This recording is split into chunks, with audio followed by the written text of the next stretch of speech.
Incident జరగడానికి ప్రధాన కారణం రోడ్ అన్ఈవెన్కి సంబంధించినటువంటి విషయమే. జస్ట్ ఈ చిన్న గుంతనే ఈరోజు ఈ యాక్సిడెంట్కి ప్రధాన కారణంగా కనిపిస్తూ ఉంది. ఏదైతే చూస్తూ ఉన్నామో ఈ గుంత తప్పించడబోయే లారీ డ్రైవర్ ఇక్కడ నుంచి దీన్ని తప్పించబోయి సైడ్ తీసుకున్నారు. ఎప్పుడైతే రైట్ తీసుకోవడం జరిగిందో గుంత తప్పించి అంత హెవీ వెహికల్ జస్ట్ మొత్తం కంకర ఉండడము అన్ఈవెన్గా ఉండడంతో లారీ ఇటు సైడ్ బెండ్ అయిపోయింది. ఒక్కసారిగా రైట్ తీసుకోవడంతో కంకరతో సహా బస్సు పైన పడ్డటువంటి పరిస్థితి, బస్సులో ఉన్నటువంటి వాళ్ళందరూ మరణించినటువంటి ఇన్సిడెంట్. రోడ్ అంతా చూస్తూ ఉన్నాం. ఒకసారి అన్ఈవెన్ రోడ్డు మొత్తం గుంటలు పడిపోయింది, గుంత పడిపోయింది. ఇక్కడ ఏదైనా సడన్గా ఒక వెహికల్ వచ్చినా కూడా సడన్గా కుంగిపోయేటువంటి పరిస్థితి, రోడ్లో పరిస్థితి అంటే ఈక్వల్ లేదు, రోడ్డు ఇట్లా డౌన్ ఉంది. సో ఏదైనా వెహికల్ ఒక టైర్ ఇంట్లోకి వచ్చినా ఒక టైర్ హైట్ అవుతుంది, ఇంకో టైరు డౌన్ అవుతుంది. ఒక్కసారిగా వెహికల్ ఇట్లా అయిపోయేటువంటి పరిస్థితి ఉంది. ఇది తప్పించడానికే రైట్ సైడ్ పోయింది. ఒక్కసారిగా రైట్ తీసుకోవడంతో కూడా ప్రాబ్లం అయింది. రైట్ తీసుకోవడంతో ఆ లారీ రైట్గా బస్సు మీద పడిపోయింది. బస్సును చీల్చుకుంటూ ముందుకు వెళ్ళింది. ప్రాణాలను తీసుకుంటూ ముందుకు వెళ్ళినటువంటి ఇన్సిడెంట్. బస్సు చాలా భయంకరమైనటువంటి పరిస్థితుల్లో మొత్తం బస్సును చీల్చేసినటువంటి ఇన్సిడెంట్ ఈ పరిస్థితి. దానికి సంబంధించినటువంటి ప్రాంతంలో ఆ రోడ్డు తప్పించిపోయి ఇంత దూరం వచ్చారు. ఆ సెకండ్లోనే ఇక్కడ బస్సుని అటాక్ చేసింది వెహికల్. బస్సు పైకి వెళ్ళిపోయింది, బస్సు మీద ఒరిగిపోయింది. బస్సును మొత్తం చీల్చుకుంటూ వెళ్ళి బస్సు పైన ఒరిగిపోవడంతో లారీలో టిప్పర్లో ఉన్నటువంటి కంకర అంతా కూడా బస్సులో పడిపోయింది. చనిపోయిన వాళ్ళు చనిపోతే యాక్సిడెంట్తో కంకర మీద పడి ఊపిరాడక ప్రాణాలు కోల్పోయినటువంటి వాళ్ళు కూడా ఉన్నారు దీంట్లో. సో కేవలం కంకర వల్ల చనిపోయిన వాళ్ళు అంటే నిల్చొని ఉన్న వాళ్ళు, మధ్యలో నిల్చొని ఉన్నటువంటి వాళ్ళు కూడా కంకర వల్ల చనిపోయారు పరిస్థితి. టిప్పర్ మనం చూసాం.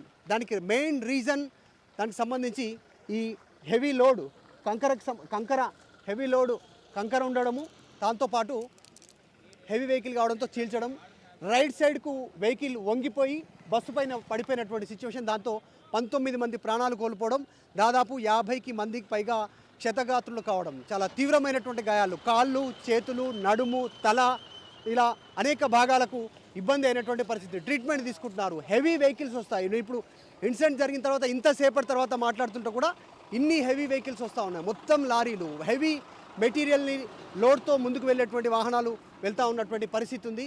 సో అత్యంత భయానకమైనటువంటి రోడ్గా ఇది మారింది. రోజు ఒక ప్రమాదం జరుగుతుంది. ఏదో ఒక చిన్న ఇన్సిడెంట్ తోటి గాయాల పాలవడమో ప్రాణాలు కోల్పోవడమో జరుగుతూ ఉంది. 365 days ఏదో ఒక ఇన్సిడెంట్ జరుగుతూ ఉంది. ఏదో ఒక మలుపులో రోడ్డు స్ట్రైట్గా ఉన్నా దానికి రీజన్ రోడ్డు నిండా గుంతలు, రోడ్డు అంతా మలుపులు, అన్ఈవెన్గా ఉండడం, రోడ్డు స్ట్రైట్ కాకుండా ఒకవైపు వంగి ఉండడం, మరోవైపు వంగి ఉండడం, ఎక్కడ ఈవెన్గా లేకపోవడం అనేటువంటిది ఈ ప్రమాదాలకు ప్రధానంగా కారణంగా మారుతూ ఉంది. ఇప్పుడిప్పుడే వెహికల్స్ని అలో చేస్తూ ఉన్నారు. మనం చూస్తూ ఉన్నాం. వెహికల్స్ వస్తూ ఉంటే కూడా ఆ గుంటల ద్వారా వెహికల్ షాక్ అబ్జర్వర్స్ ద్వారా తెలిసిపోతూ ఉంది ఎంత అన్ఈవెన్గా ఉంది రోడ్ అనేటువంటిది. విజువల్స్లో చూడొచ్చు. హెవీ వెహికల్ వస్తూ ఉంది. హెవీ ఎగ్జాక్ట్లీ ఈ హెవీ వెహికల్స్ వచ్చినటువంటి నేపథ్యంలో రోడ్స్ బెండ్ అవుతున్నటువంటి విజువల్స్ చూస్తూ ఉన్నాము. ఇక్కడ జరిగినటువంటి ఇన్సిడెంట్ దీన్ని తప్పించడానికే హెవీగా ఉన్నటువంటి ఇట్లాంటి టిప్పర్ ఈ గుంతను తప్పించడానికే రైట్ వెళ్ళాడు. రైట్ వెళ్ళిన సందర్భంలోనే ఈ యాక్సిడెంట్ జరిగినటువంటి పరిస్థితి. సో చూస్తూ ఉన్నాం. సేమ్ యాజ్ ఇట్ ఈస్ ఇన్నే వెహికల్స్ ఉన్నటువంటి ఇన్నే వీల్స్ ఉన్నటువంటి వెహికల్ అటాక్ చేసినటువంటి పరిస్థితి. సో రోజువారీగా ప్రమాదాలు జరుగుతూనే ఉన్నాయి. ప్రభుత్వం అలర్ట్ అవ్వట్లేదు, రోడ్డు పైన దృష్టి పెట్టట్లేదు. చాలామంది ప్రాణాలు కోల్పోయి అధికారులకు మెమోరాండం ఇచ్చాము, అప్లికేషన్లు ఇచ్చాము, రోడ్లను సరిచేయమంటూ, కనీసం గుంతలను ఎప్పటికప్పుడు పూడ్చండి అంటూ ప్రయత్నం అడుగుతూనే ఉన్నాము. కానీ ఇట్లాంటి రోడ్ల వల్ల ఈరోజు దాదాపు 19 మంది ప్రాణాలు కోల్పోయినటువంటి సిచ్యువేషన్ ఉంది. చిన్న గుంతనే ఇంతమంది ప్రాణాలు తీసుకుంది. ఈ గుంతను తప్పించడానికే వెహికల్, ఇట్లాంటి భారీ హెవీ వెహికల్ ఉన్నటువంటి టిప్పర్, ఇట్లాంటి టిప్పర్ సంబంధించినటువంటి ఇది లారీ, ఇట్లాంటి టిప్పర్ హెవీ వెహికలే ముందుకు రైట్ సైడ్ వెళ్ళడంతో అటాక్ జరిగినటువంటి ఇన్సిడెంట్. దాంతో ప్రాణాలు కోల్పోయినటువంటి సిచ్యువేషన్. టైం బాగాలేదు, ఏం జరిగిందో తెలీదు. ఈ ఇన్సిడెంట్కి సంబంధించి 19 మంది ప్రాణాలు కోల్పోయారు. దాదాపు 50 మందికి పైగా గాయపడ్డారు. ఒక్కొక్కరి పరిస్థితి క్రిటికల్గా ఉంది. క్రిటికల్గా ఉన్నవారిని ప్రైవేటు ఆసుపత్రికి తీసుకెళ్లి చికిత్స అందిస్తూ ఉన్నారు. ప్రస్తుతం ఇన్సిడెంట్ జరిగిన ప్రాంతంలో ఉన్నాం. అందరి ప్రాణాలు తీసుకున్నటువంటి వాహనం ఇది. ఒక రకంగా చెప్పాలంటే మృత్యు శకటం ఇది. అంత ఒక రకంగా చెప్పాలంటే చాలా భయంకరమైనటువంటి ఇన్సిడెంట్ జరిగింది. రక్తపాతం అయింది.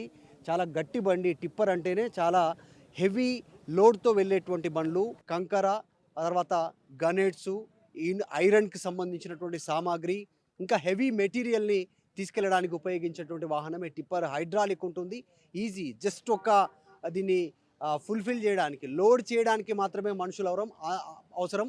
అన్లోడ్ చేయడానికి మనుషులు అవసరం లేదు. ఒక డ్రైవర్, ఒక క్లీనర్ ఉంటే సరిపోతుంది. కాకపోతే ఇక్కడ దీంట్లో పనిచేసేటువంటి వాళ్ళకు సాధారణంగా కాస్త టెక్నికల్గా కొన్ని అంశాలు తెలియదు. కేవలం డ్రైవింగ్ నేర్చుకుంటారు, ఫీల్డ్ పైకి వస్తారు, స్పీడ్ లిమిట్ తెలీదు, ఎంత కంట్రోల్లో బండి నడపాలి తెలీదు. ఇట్లాంటి పరిస్థితులు ఉంటుంది. కాస్త అవగాహన తక్కువ ఉంటుంది, రోడ్ సంబంధించినటువంటి అవేర్నెస్ తక్కువ ఉంటుంది. ఇంతమంది ప్రాణాలు తీసుకున్నటువంటి ఇన్సిడెంట్ జరిగినటువంటి వాహనం ఇది. మృత్యు శకటం. 19 మంది ప్రాణాలు కోల్పోయారు. ఇందులో ఒకే కుటుంబానికి సంబంధించినటువంటి 3 అమ్మాయిలు, అక్కా చెల్లెలు, MBA, MCA, BTech first year చదువుకుంటున్నటువంటి అమ్మాయిలు. దాంతోపాటు ఇంకా కొంతమంది ఈ పెళ్ళికి వెళ్తున్న వాళ్ళు ఉన్నారు, కాలేజీకి వెళ్తూ ఉన్నటువంటి వాళ్ళు ఉన్నారు, పని కోసం బయటికి వెళ్తున్నటువంటి వాళ్ళు. వీళ్ళంతా చనిపోయినటువంటి ఇన్సిడెంట్. ఎంత స్ట్రాంగ్గా ఉన్నటువంటి ఐరన్ వెహికల్, టిప్పర్, బలంగా ఉండేటువంటి ఐరన్ వెహికలే ఈ తుక్కుగా మారిపోయినటువంటి పరిస్థితి. బాడీ మాత్రం అట్లాగే ఉంది. చాలా హెవీ ఐరన్ మెటీరియల్తో ఉక్కుతో తయారు చేసినటువంటి మెటీరియల్ ఉంటుంది. ఈ సందర్భంలో టైరు కూడా పగిలిపోయినటువంటి ఇన్సిడెంట్స్. బస్సు సగం బస్సుని కట్ చేసినటువంటి ఉదంతం చూసాం. అంతమంది ప్రాణాలు తీసుకున్నటువంటి వాహనం ఇదే టిప్పర్ సంబంధించినటువంటి వెహికల్. మహారాష్ట్రకి సంబంధించినటువంటి డ్రైవర్, పాలమూరు జిల్లా వాసి దగ్గర ట్రైనింగ్ తీసుకొని ఈ వాహనం నడుపుతా ఉన్నారు. పూర్తి అవగాహన లేదు డ్రైవింగ్ పైన. కొత్తగా డ్రైవింగ్ నేర్చుకున్న తర్వాత ఈ చేవేళ్ళకి సంబంధించినటువంటి ఈ హైవేలో డ్రైవింగ్లో ఇంతమంది ప్రాణాలకు కారకులైనటువంటి పరిస్థితి. ఈ ఇన్సిడెంట్లో ఆ డ్రైవర్ కూడా ప్రాణాలు కోల్పోయినటువంటి పరిస్థితి. మిగతా వాహనానికి ఏం కాలేదు. ఫ్రంట్ పోర్షన్, ఈ రైట్ సైడ్ డ్రైవర్కి సంబంధించిన రైట్ సైడ్ పోర్షన్ మాత్రమే పూర్తిగా దెబ్బతింది. బస్సు మాత్రం సగం కట్ అయిపోయినటువంటి పరిస్థితి. 19 మంది ప్రాణాలు కోల్పోయినటువంటి సిచ్యువేషన్. ఇదే వాహనం పక్కకు జరిపారు. చాలా హెవీ లోడ్తో వెళ్తూ ఉంది. జనరల్గా వాహనం కూడా చాలా హెవీగా ఉంటుంది. వెయింగ్ మిషన్లో చూస్తేనే చాలా టన్నుల రూపంలో ఇది వెహికల్ ఉంటుంది. విత్ మెటీరియల్ కంకర తీసుకెళ్తా ఉంది, హెవీ మెటీరియల్, సన్న కంకర తీసుకెళ్తా ఉంది. దానికి సంబంధించినటువంటి ఇన్సిడెంట్లో ఇంతమంది ప్రాణాలు కోల్పోయినటువంటి మృత్యు శకటం వాహనం ఇదే. అసలైన తొలి వెలుగు. ఫాలో వాట్సాప్ @తొలి వెలుగు official.